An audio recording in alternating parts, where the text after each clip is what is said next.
Hello and welcome back to Snack Break, the perfect podcast to pop on while preparing your cup of tea or ideal snack or beverage. Or should I say covering your pumpkin or jack-o'-lantern, because today's show is our somewhat spooky spectacular. Yes, because in addition to our usual pop culture news and Strictly Recap, which are as full as they normally would be, we're going to be discussing one of my favourite pieces of mildly Halloween-related media. It is a bit of a shorter episode this time around because the preparation time has been a little bit slimmer than it would usually be, but nonetheless, it should be a fun one. So, let's get going. The clocks are ticking.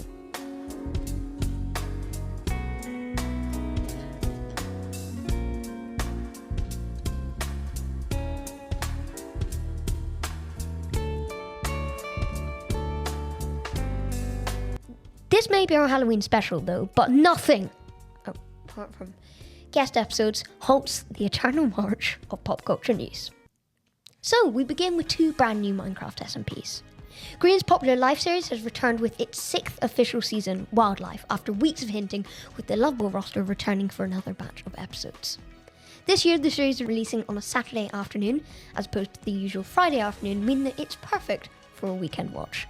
I'm really personally enjoying Wildlife a lot so far. Secret Life was the one series of the live series that I have dipped out of in the past, and I'm hoping I'm not going to be doing the same with Wildlife. I'm really enjoying it so far, mostly keeping an eye on Green's perspective, but also jumping into the likes of BOO100, Rendog, Martin in the Little Wood, just really trying to get as much as I can from all different alliances. If you do want more regular updates, a little shameless plug here, I am aiming to produce several roughly weekly YouTube shorts over on the Bendigo Blue Gaming YouTube channel. So there's a few out there already. One just discussing a little bit about what Wildlife is, and then two discussing the teams thus far, the likes of the Sub 1 Club, the Final Girls, everything you need to know. So if you want more regular updates surrounding Wildlife, then you can find those over there as the weeks go on. In other SMP news, Rats SMP 2 began on the same day. The PAL Creations made sequel server was announced in the closing moments of June's Pirates SMP panel at TwitchCon, and sees our favourite players, along with some new ones, returning as new rats in a new city, Paris. Although no official confirmation has been made, it is presumed that both servers will last several months. I'm going to guess that Wildlife will be up to Christmas, roughly, aiming similarly to Secret Life. They do have once again longer lives, or more lives than in the likes of Third Life or Double Life. They've got 6 lives each. So whether it will be a more lengthy season, we don't know. It is looking like if the live series is going to continue, it will be annual seasons from this point forth, so it's very nice to be able to get as much content as possible from the Wildlife SMP.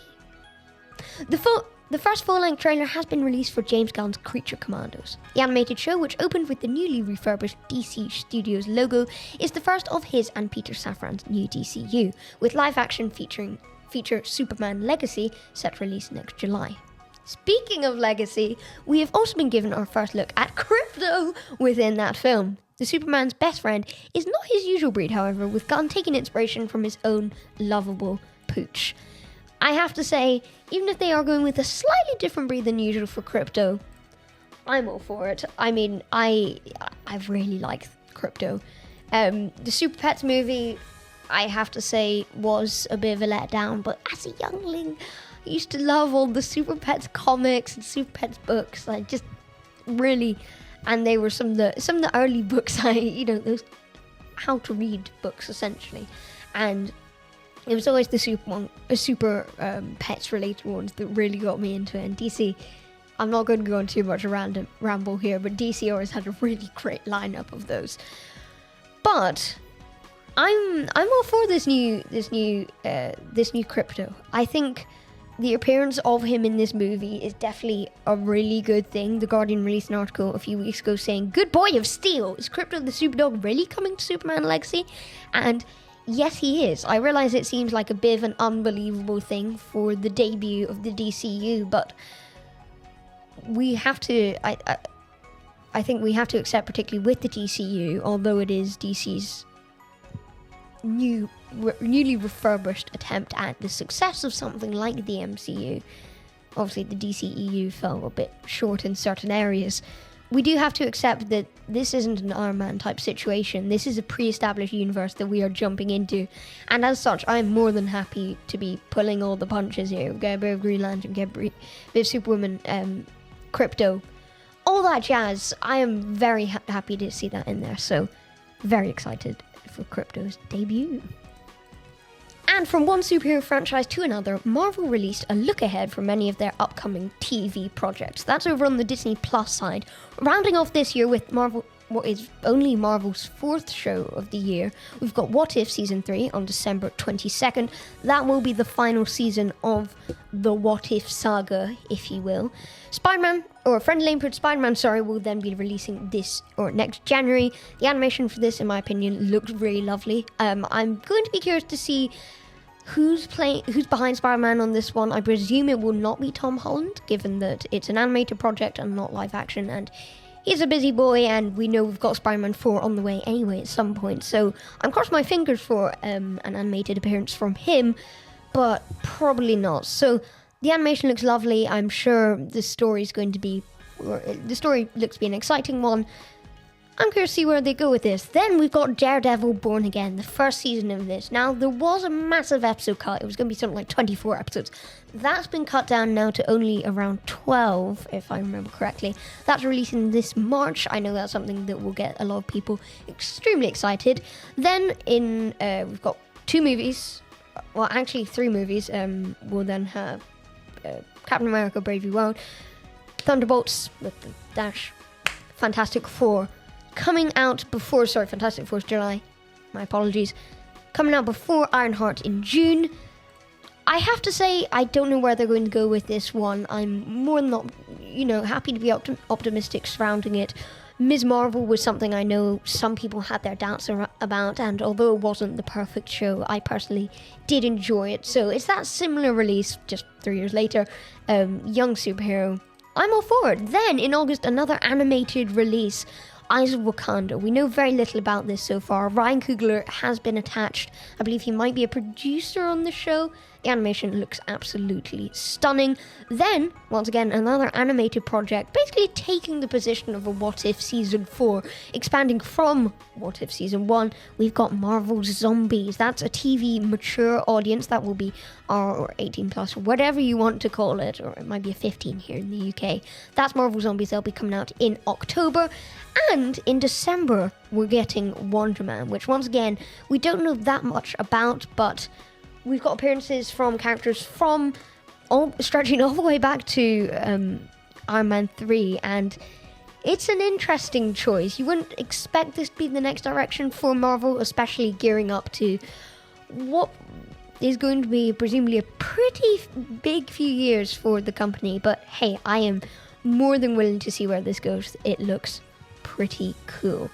The video's just about 2 minutes long. You can check it out on their YouTube or Twitter, but that is just about it for this week's edition of Pop Culture News.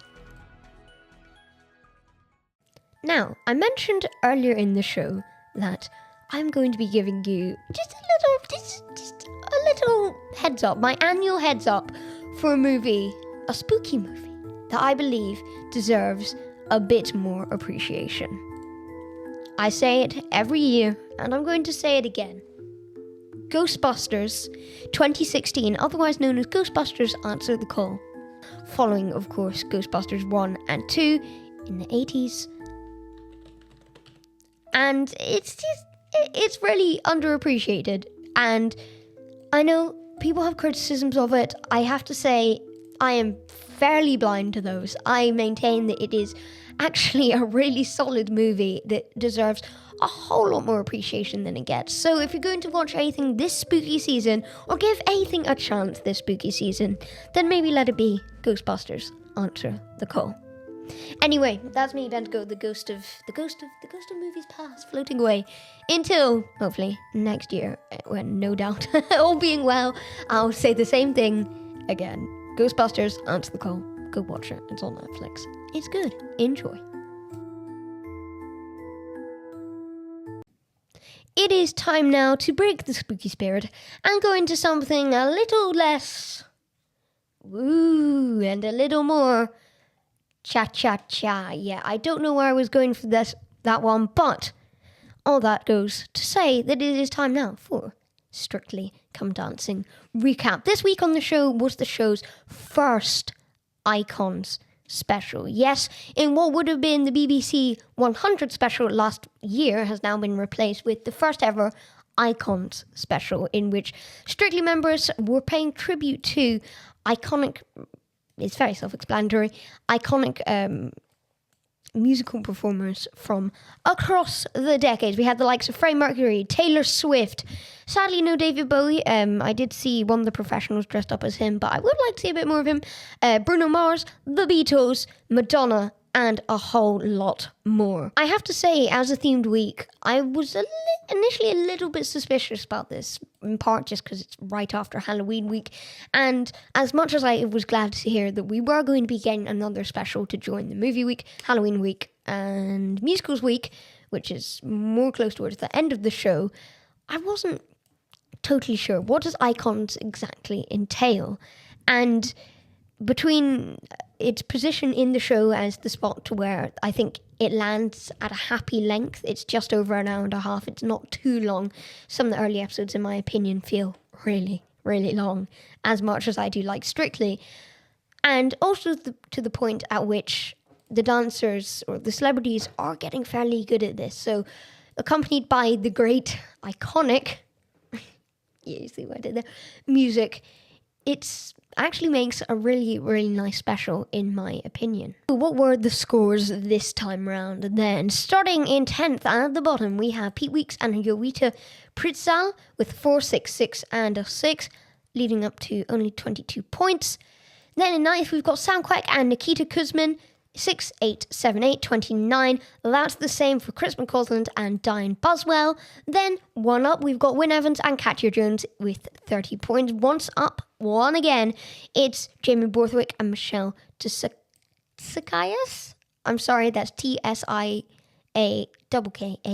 7888. Up 4, we've got Shane Ward and Nancy Zhu with an 8, a 9, a 9, and a 9, 35 points. That's the same for Montel Douglas and Johannes Radebe. 37 points for Sarah Hadland and Vito Coppola, and with 39 points, two couples here with 39 points, JB Gill and Lauren Oakley, and Tasha Guri and Alihas Skorjanek. I'm sorry, I butchered those names. Each only 1 point away from a full score. Craig, of course, just taking 1 point away. We'll get there. We'll get there soon, everybody. Alas, that is it, though, for this week's mildly spooky edition of Snack Break. Apologies for it being a slightly shorter episode than normal. Time was a little bit scarce for preparations this time around, but we will hopefully be back up to usual length next time around. For now, though, I've been Ben Blue. This has been a Hungry Cat Bar production. Thank you very, very much for listening to this episode of Snack Break. See you soon. Stay safe. Bye.